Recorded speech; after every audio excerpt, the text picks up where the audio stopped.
Okay, he says we are live. Hey, everybody, Chuck Holton here. How's it going? Coming to you from the lodge in West Virginia.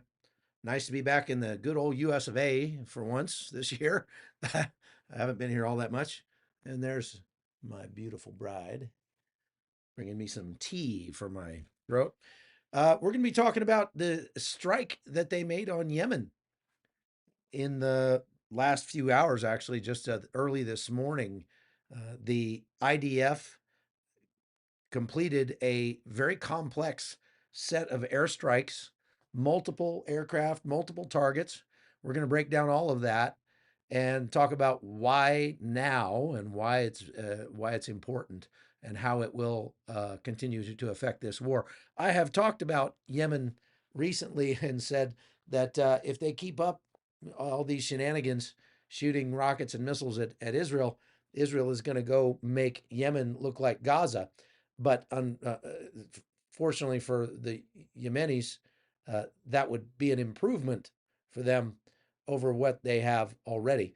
You see, Yemen has been embroiled in a big civil war and famine and all sorts of things since about 2014, when the Houthis pushed out the elected government, I guess. The elected government, thank you, Erdman, very nice of you. The elected government was not exactly nice.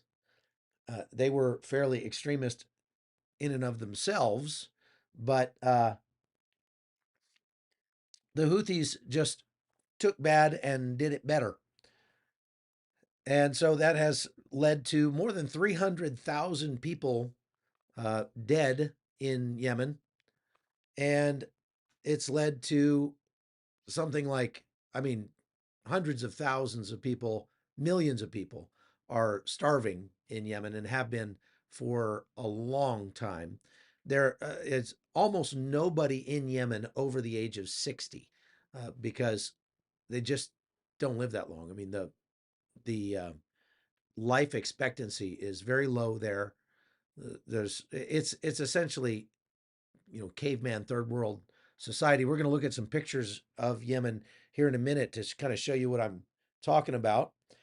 First of all, I want to just ask you all to make sure you hit that like button and go to the website, chuckholton.com, go to locals and sign in there.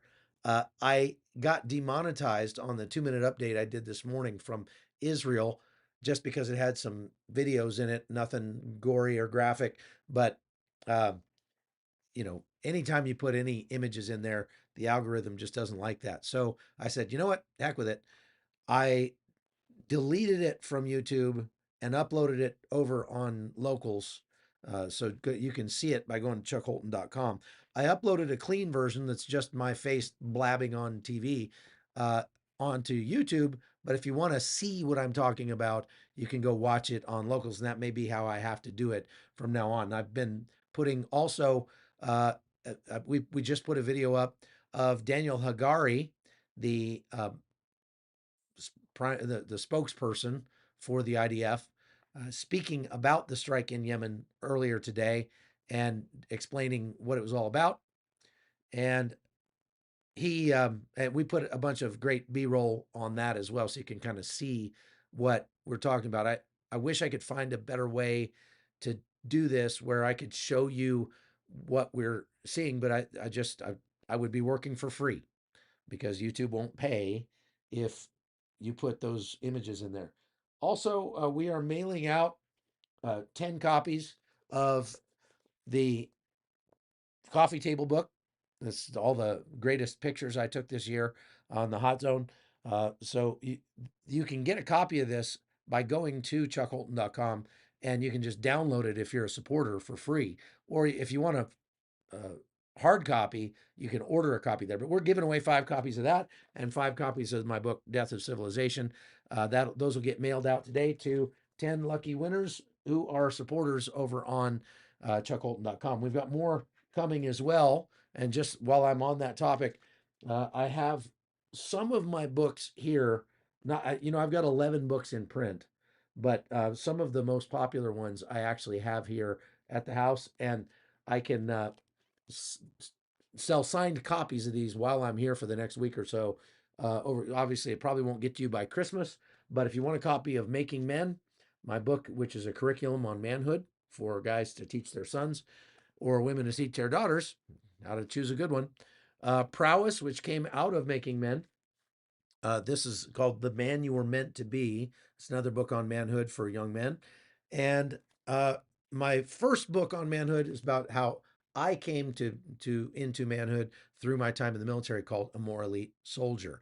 And I'll be signing copies of those. If you want to buy copies of those, it looks like, I don't know, one of the mods will put the link up on here on YouTube in the chat, or you can go to chuckholton.com and get copies there.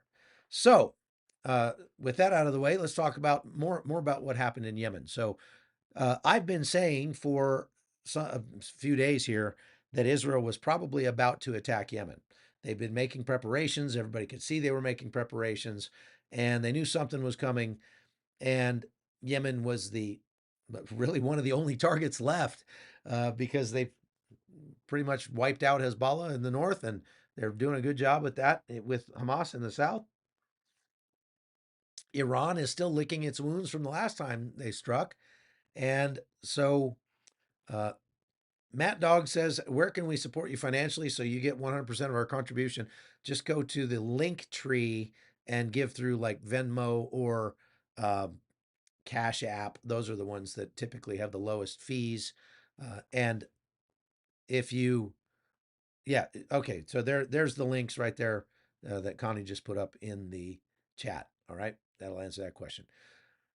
So we kind of figured that Israel was going to strike Yemen, and it turned out it was a larger strike than I thought it would be, because I keep saying, there's just not that much to hit in Yemen. I mean, it is it's a big dirt parking lot.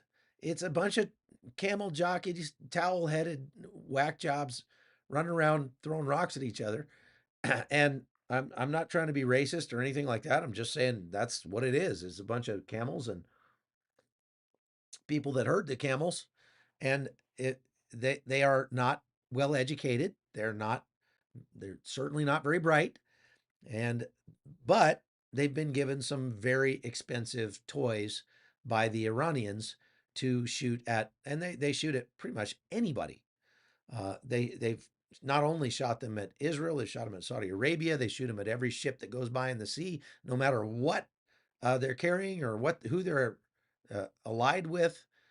And they've been getting a little help in that regard on who to target by Russian mercenaries, or not mercenaries, but actual advisors that come out of the Russian military. And Iran has had a ship that's been floating off the shore there that's giving them targeting data. And we know this. We've known it for a long time. Why we have not sunk that ship is completely beyond me. But the United States has a whole bunch of ships out there, and they've been their ostensible goal is to protect the shipping through the Bab el-Mandab Straits up through the Red Sea, so that shipping can continue to use the Suez Canal to get to Europe from the east. So if a ship has to go from like Taiwan to take semiconductors to Europe or the United States, typically they would go through the Suez Canal, and that cuts off about 3,500 nautical miles that it would take them to go around the straits of, I'm sorry, around the Cape of Good Hope. So let's see here if I've got a picture of that. Yeah, there we go. So the blue is the typical route through the Bab el-Mandab Strait, and the red is what they're having to do now, which adds, as you can see there, a tremendous amount of extra uh, time. It adds about 2 weeks to the trip if they're going to Europe, and it adds about 1 week to the trip if they're going to the United States. Obviously, that adds billions in costs to everything that comes out of the East, Japan, China, Taiwan, whatever. But so it's costing Americans money. It's costing Europeans money because it makes everything more expensive. But I'm going to show you how it actually costs Yemen and their allies more. This is what's absolutely crazy about this. If you missed it yesterday evening, about 6 p.m. yesterday, I did a live on CBN's YouTube channel talking about the economic collapse that we're seeing with Russia.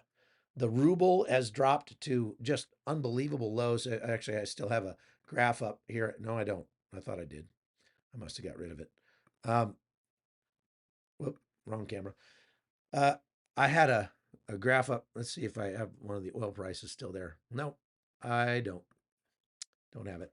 So anyway, the what I was talking about yesterday was that Russia attacked Ukraine.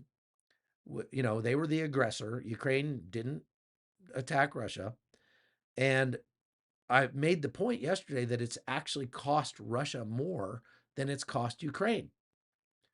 And the Russians, it's cost them more in people lost because they don't actually pick up their wounded. They just sort of shoot their wounded and keep running.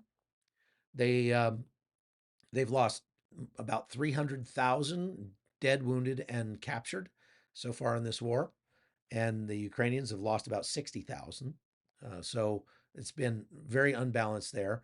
The Russians, but the big hit has been to their economy because of the sanctions, because of the price of the of oil, which has dropped it's dropped about 40% since the beginning of the invasion back in 2022. And Russia gets about half of all of its government budget from oil. And so that's been a huge strain on them. They're having to sell the oil that they are selling at a 30% discount because India and China are taking advantage of their desperation to cause them to have to sell it so low. And it's actually on aggregate, the war in Ukraine has hurt Russia more than it's hurt the Ukrainians because the Ukrainians are getting a lot of help from the world. Russia is getting a lot of sanctions from the world. Okay. So I'm going to make the same point here today with the Houthis. So audio volume is very low. I need to turn up the audio volume.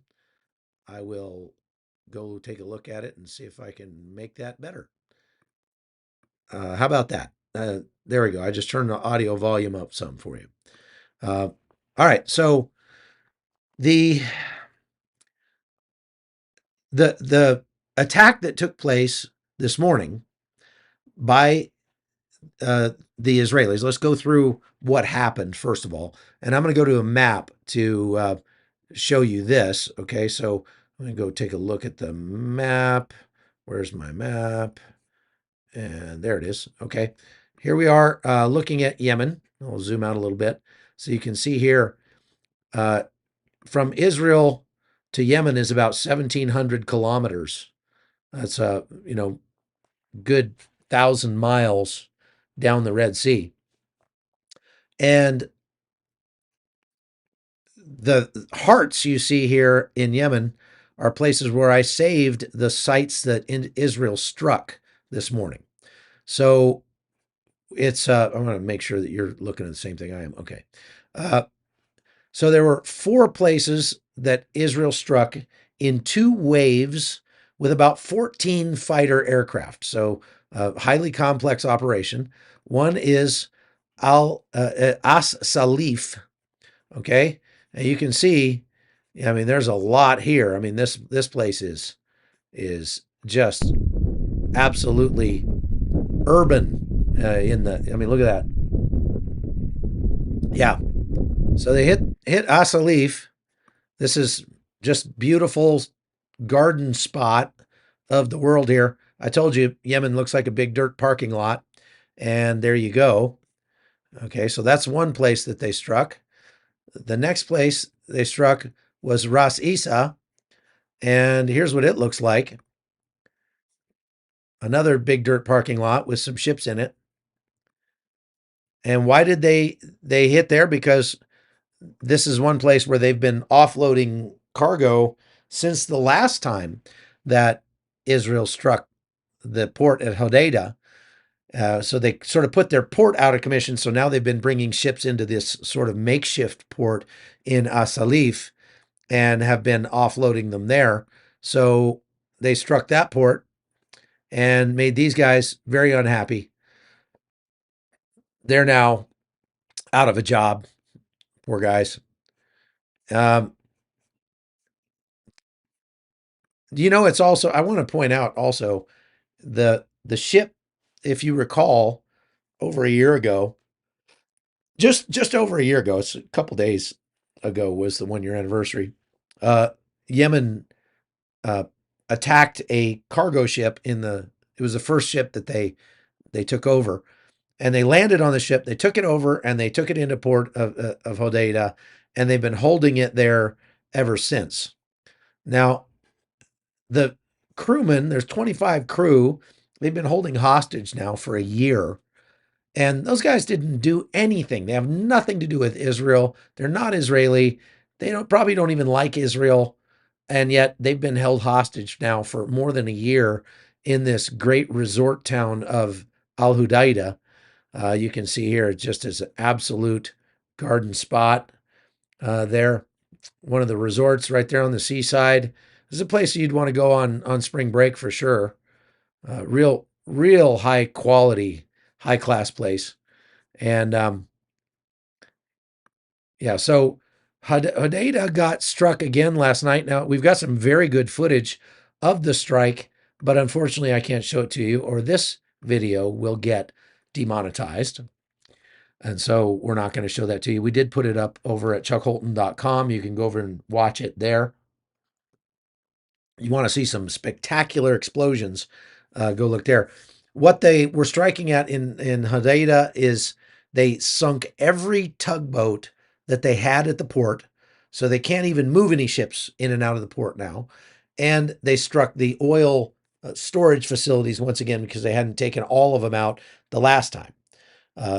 This means that the port in Hodeida is now completely out of commission. Actually, all of their ports are out of commission. There's no place in Houthi held territory where they can bring in supplies anymore by sea. They would have to do some sort of ship to boat transfer at sea and bring some of these little, those lanchas, just a little speedboats or whatever, into the beach now to bring anything ashore. So they're not going to be able to bring any petroleum in, no gas or oil or anything. And obviously, this just makes life harder for the Yemenis who live there. Their lives are already hard enough. Like I said, they've been facing famine for years, since 2014. There is a port down here in Aden, excuse me, but I don't think that is under the control of the Houthis. I think this is actually in the area that's under the control of the Yemeni government still.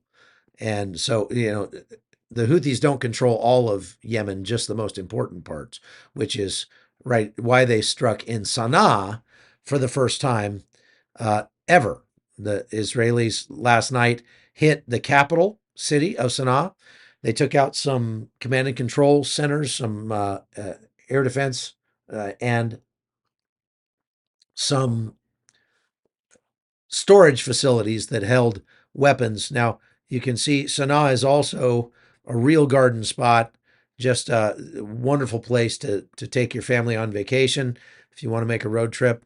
And if you're into things like dust, this is the place to go. It's not that they don't have anything beautiful. The only thing beautiful they have are, of course, the mosques. There's the very nicely kept mosque where everything else looks like it was carved out of a stone. That's kind of neat. I mean, not that I wouldn't want to go see it, but it probably is not the kind of place you'd want to take your family on vacation. You know what I mean? Unless you're just into that sort of thing. And if you like camels, they got lots of camels. Okay. So this strike was maybe as close as they've come to going all in on taking out the Houthis.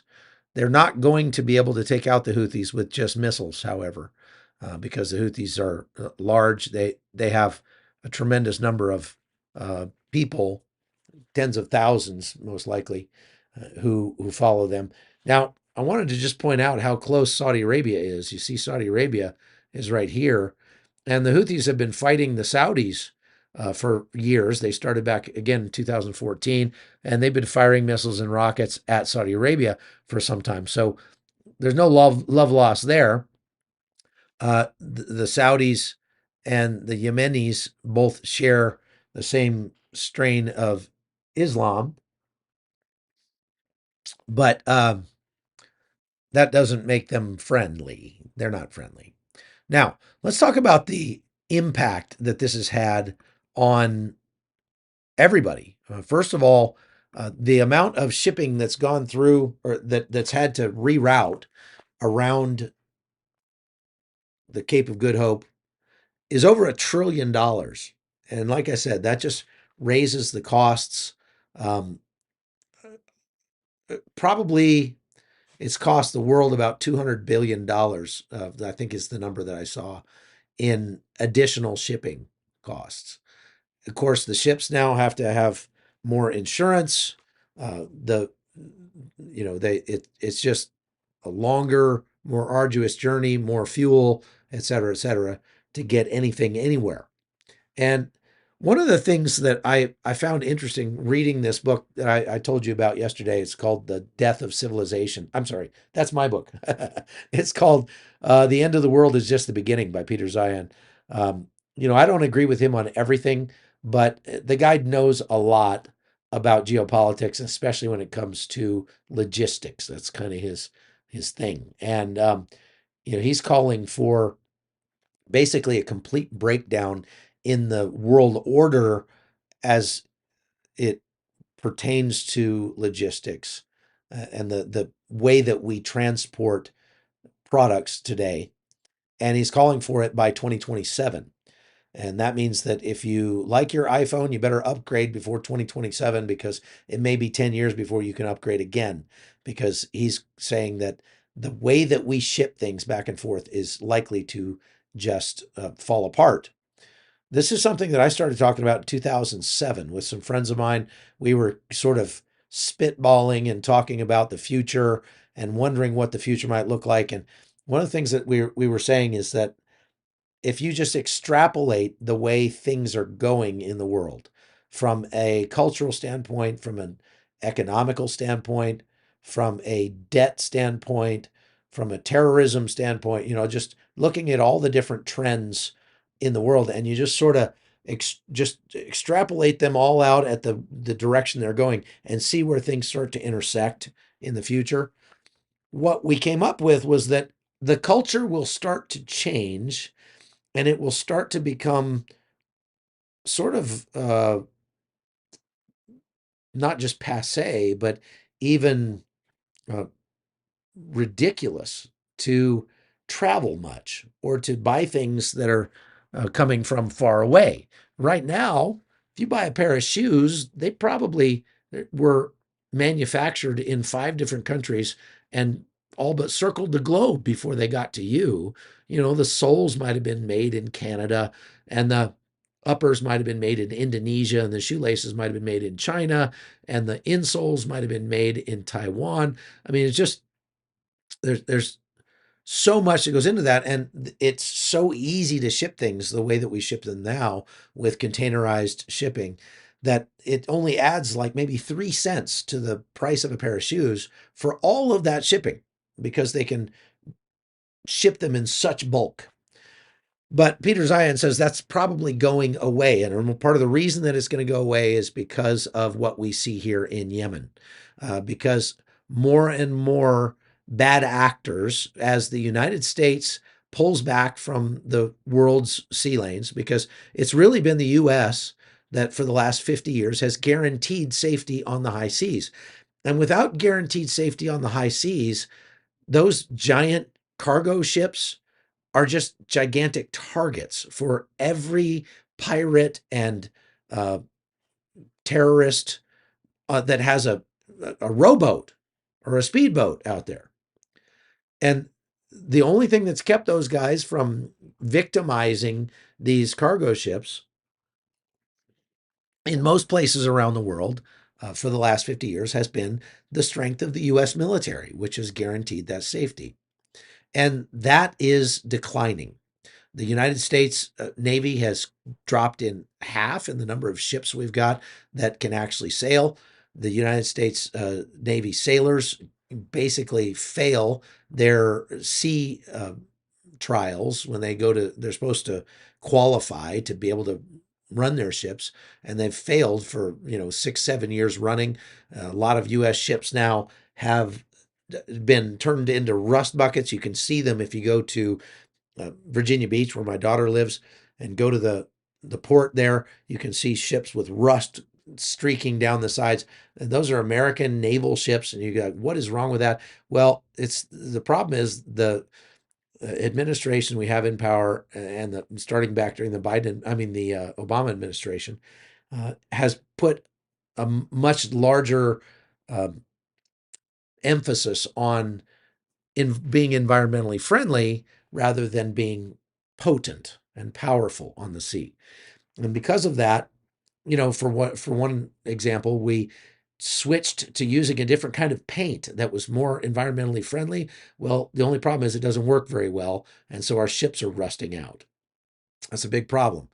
And so the United States really is unable to guarantee safety on the high seas anymore.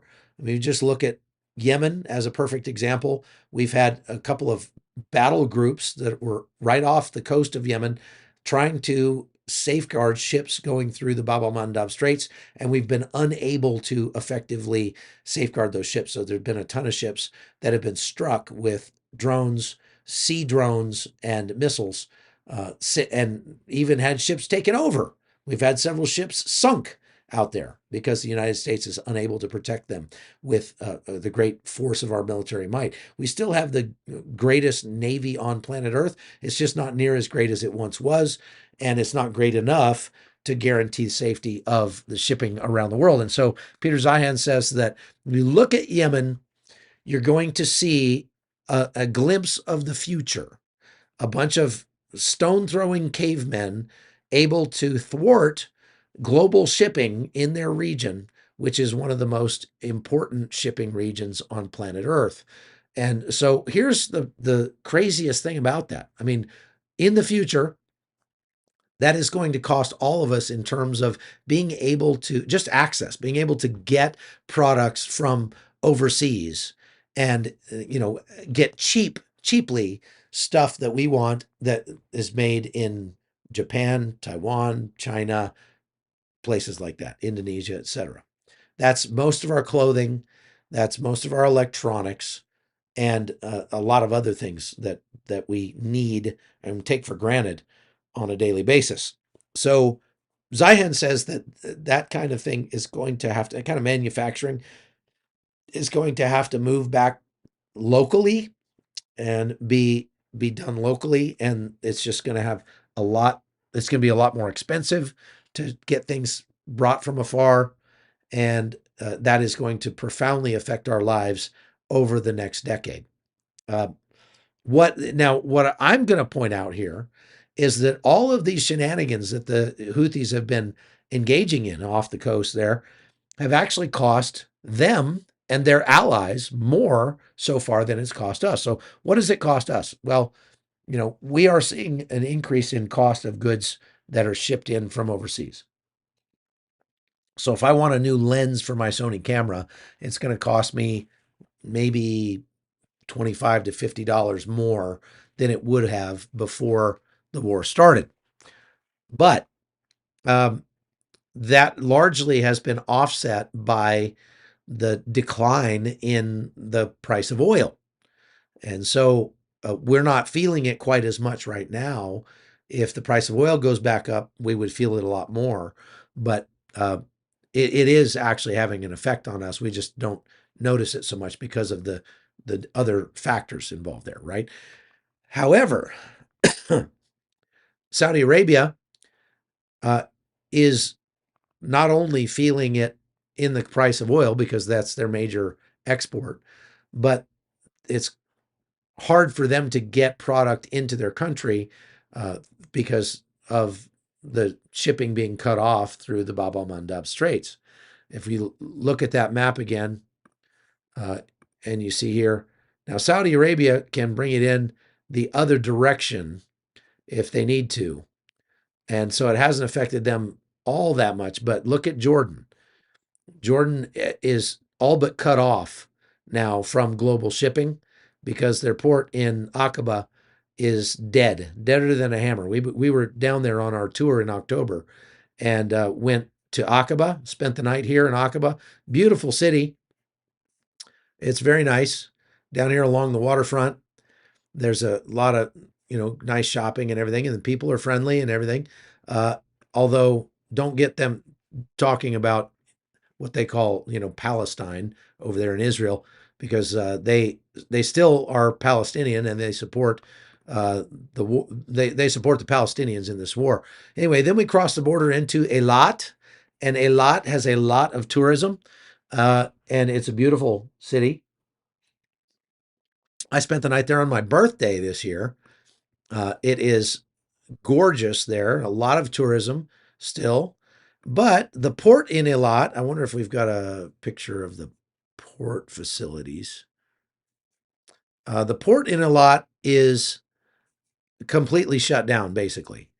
And that is costing Israel quite a bit. I'm looking for a picture of the port. Well, the port is just beyond that thing right there. It's over here. The port is completely shut down. There's no ships coming and going from the port now. As a matter of fact, the port actually went bankrupt. There's a better shot there. The port actually went bankrupt, and they're just closed down. Most of what came out of that port was agricultural stuff and minerals from mines in Israel. That has cost Israel, I would say, in the hundreds of millions. But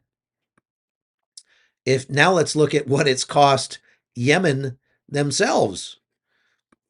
The Yemeni economy has dropped by like 50% because of the closure of the seas around their country. So their entire GDP was only like 36 billion, and that's very low for a country the size of, they've got 34 million people in Yemen. Very, very low GDP, but it's dropped their GDP about in half. And the effect on Israel has been maybe, I don't know, 4 or 5% of their GDP, if that. So you've had this massive hit to Yemen's economy. It's also been it's struck at the economy of Sudan. It's struck at the economy of Egypt. Egypt gets 50% of its revenues for its government from the Suez Canal, and that's dropped to zero now. So Egypt is a Muslim country. They have a peace treaty with Israel, but they're not friendly per se with Israel. They're, a fellow Muslim country. So Yemen has actually hurt Saudi Arabia, Egypt, Sudan, Eritrea, Jordan a whole lot more than they've hurt Israel or the United States. This is par for the course. This is how these things work. This is God answering our prayers to thwart the plans of evil men. And it's just mind-blowing that, if you don't even count all of the strikes that have been made on Yemen by the United States, the UK, Spain, France, and Israel, that whole coalition that's got ships down there striking at targets across Yemen, if you just completely discount that, just the economic hit alone to Yemen is absolutely off the charts. I mean, it's cost them so much, and yet they're like, a bunch of, you know, sand people out there. They have a massive rally once a week on Saturdays to protest the war against Gaza. And maybe it's because they just wish they were Gaza, because even with all the destruction in Gaza, you wonder if Gazans aren't better off because they're just going to get a lot more aid. And it's just like, what kind of retards are running this country? It's just incredible to see the Yemenis are making ridiculous music videos about the ships that they've conquered, that they've captured in this thing, as if it's a victory for them. But yeah, you morons, you dropped your country's economy by 50%. Like, what the heck is wrong with you? That's not a victory. You're that's called losing. And they just do it so well. I guess, you've got to do something well. And, yelling into the void is a skill, I guess. So here we go. How's that go again? I just imagine those sand people from Star Wars, with the goggles and stuff, living out in because it does look like Tatooine. when, when you look at pictures of Yemen, it's just Tatooine with goats and camels. And it's just mind blowing that you have these. The whole world, the whole civilized world, has got to be just face bombing. Like, oh my gosh, these people! They have fired hundreds of millions of dollars worth of drones and missiles at Israel. They say over 200 missiles and 170 drones, and like a dozen of them have actually crossed into Israeli airspace. And so far, they've managed to kill exactly one Israeli. In an entire year of attacking Israel on a daily basis, they've killed one Israeli. And to do that, they dropped their country's economy by 50%. Congratulations, you bunch of morons. So, all right, let's see if there's any questions, and then I'm going to let you go. I don't know. Let's see if somebody put a question up. No. If you guys have any questions, ask them. Tell you what, you can ask questions relating to this. Do you think Hamas and Iran fears Trump's threats? Yes, I think Iran does. I think Hamas is all but gone. The people running Hamas now were like the guys charged with carrying missiles and carrying gasoline to the generators and stuff a year ago, right? It'd be like, going into a random Hardee's and picking the cashier up off of there and making him the Secretary of Defense or something. These guys are not your first stringers by any stretch. And so I think that Hamas is actually afraid because they are actually agreeing to some of the things that some of the conditions for a ceasefire. We're very, very close to a ceasefire in Gaza. I'll talk about that in just a second. And Hamas is actually moving toward Israel and making some concessions in those talks, which they have not done up to this point. So Hamas is seeing the end coming, and they're begging for some relief right now. The ceasefire. Well, let me answer this other question. I'll talk about the ceasefire. Country Board 316 says, why do ships not hire private security?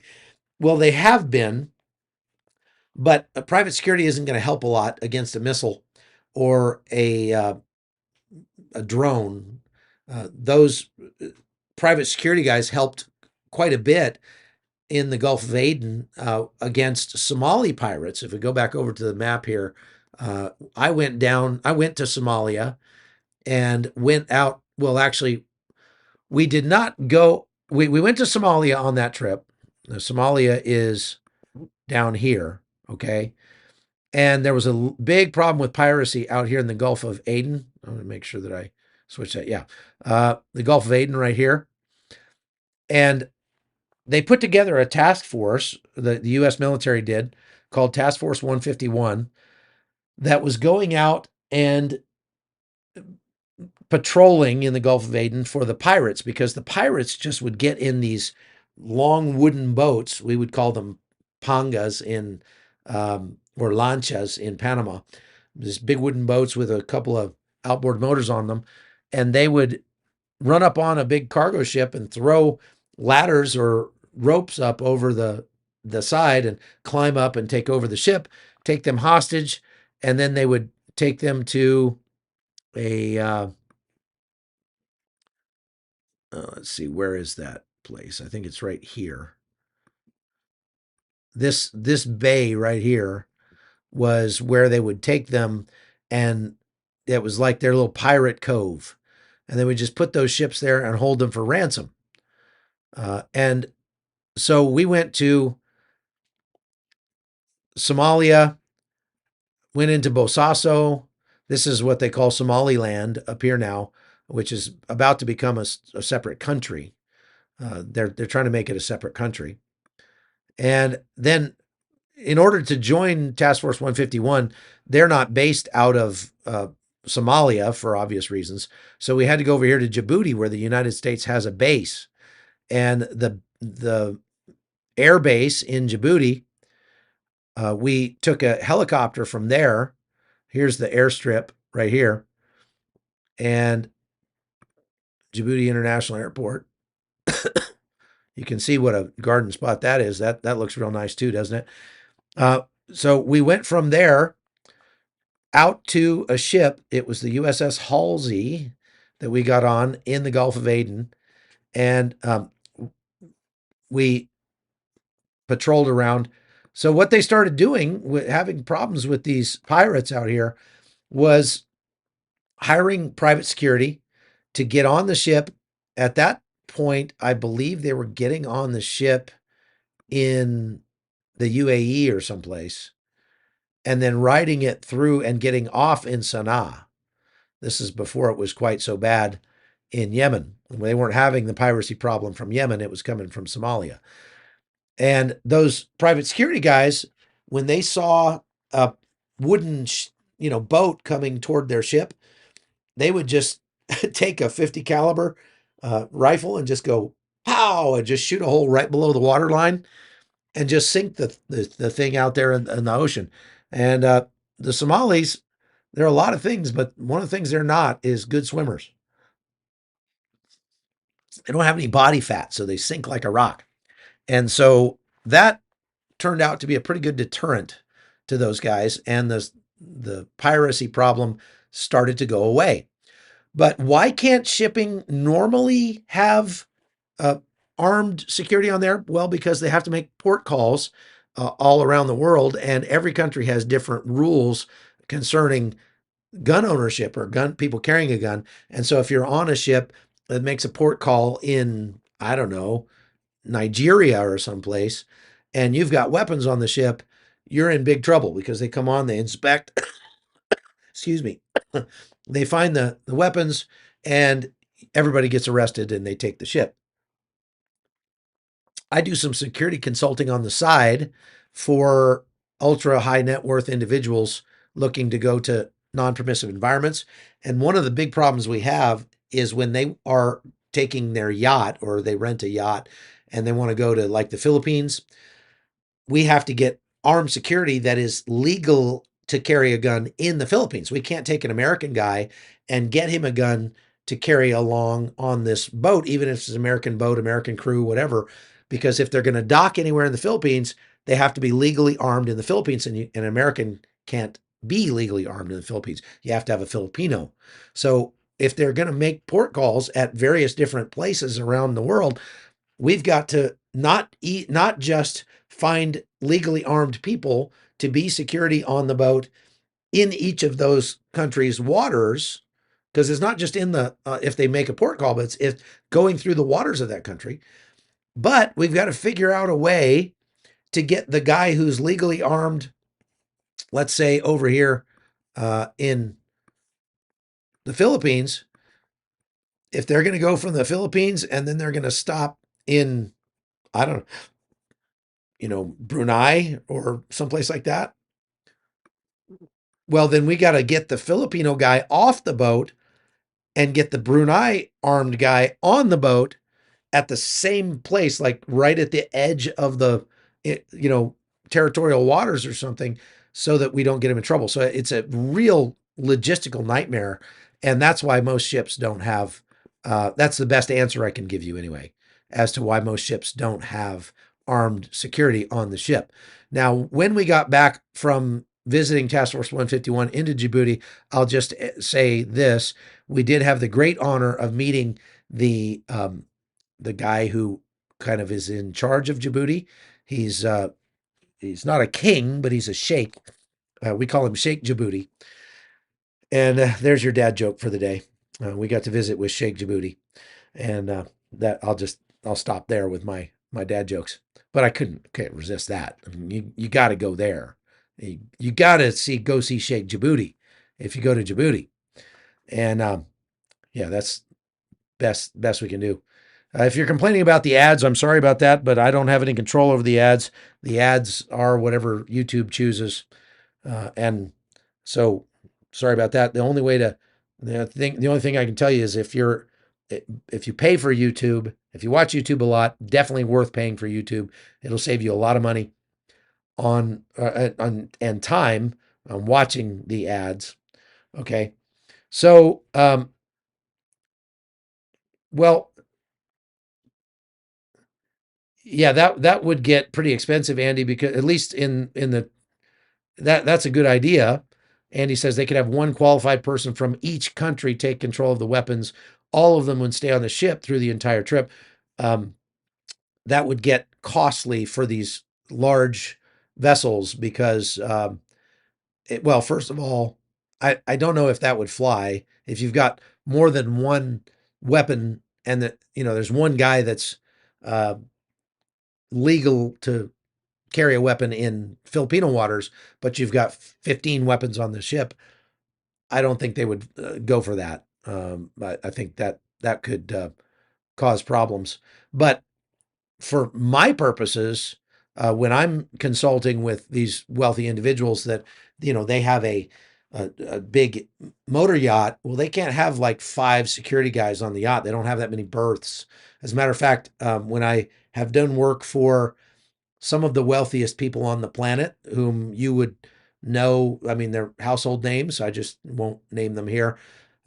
They actually rent 2 yachts because money's no object. And we're talking like $5 million a week for these yachts, okay? But they'll rent one for the family and one for their security team. And they bring their own security team, former Navy SEALs and stuff, from Seattle. And but the principals, that is the wealthy family, they don't like guns. And so they know they need armed security, but they don't want to see guns. So they put the security team on a different yacht that just follows their yacht everywhere. And that way, if they need help, then these guys can, they'll have one security guy on their yacht, and the rest of the guys, all the security team and staff and entourage stays over on the other yacht. And, it's only an extra $1 million or $2 million a week. So what's the big deal? And this is the kind of money we're talking. So it's, yeah, that's right. They don't actually want their staff on their yacht. They just want to be by themselves. Okay. But, okay. I think that is it. Oh, Christopher. Hey, Chris, how's it going? What's the update on Hezbollah in Lebanon? Are they still viable? Not really. They're not really that viable now. Hezbollah in Lebanon is, well, they're licking their wounds. One thing I will say is that there has not been a ceasefire. They've called it a ceasefire. The media has been saying ceasefire, but there's been no ceasefire. Israel has been striking targets in Lebanon every single day since the quote unquote ceasefire took effect. I saw this morning where Israel saw or found some rocket launchers that were primed and pointed at Israel, ready to fire, and they blew those up. That's about the fifth time I've seen that since the ceasefire took effect. They have also just yesterday they wiped out a vehicle that was carrying a bunch of guys carrying guns south of the Litani River. And I tell you what, that's not a good time to go deer hunting south of the Litani River because you're likely to get a hellfire right down your throat. Those guys took the express train to their 72 Virgins because they were breaking the ceasefire agreement, which is that there won't be any troops south of the Litani River. But Israel has been keeping up its end of the bargain. They've been pulling their troops back. They've redeployed their one of their main units back down to Gaza now, and we have not seen any aircraft incursions or missile incursions that I know of since that ceasefire took effect coming out of there. So I would venture to say that in the next week or so, you're going to start seeing Jews or Israelis going back to their homes in the north. And that's very, very good. Okay. And I think it's actually 72 Virginians, and they just read it wrong. But that could be just my interpretation. That's the Quran according to Chuck. Do you think Israel will hit Iran's nuclear plants? Iran doesn't really have nuclear plants. They have nuclear research facilities and things like that. They are that what Israel has done is hit the supply lines that will make it very difficult for Iran to continue with their nuclear research. But they don't have nuclear plants per se, or like nuclear weapons or anything like that. They are close. The stuff that they do have is buried thousands of feet underground inside a mountain. And so all Israel could do would be to collapse the entrances to those, and those are pretty easy to dig out with just a bulldozer. So what they have focused on is just making it economically more difficult for Iran to protect itself. Now, their strikes against Iran on October 26th took out all of their air defenses. And so what that means is that Israel could strike at Iran's nuclear capabilities anytime they want. And since Iran knows that, they've been pretty quiet. They did make a statement, I think yesterday, that, hey, we're still planning on striking Israel one of these days when we get around to it. So what is a nuclear research facility? They're trying to figure out how to make a bomb.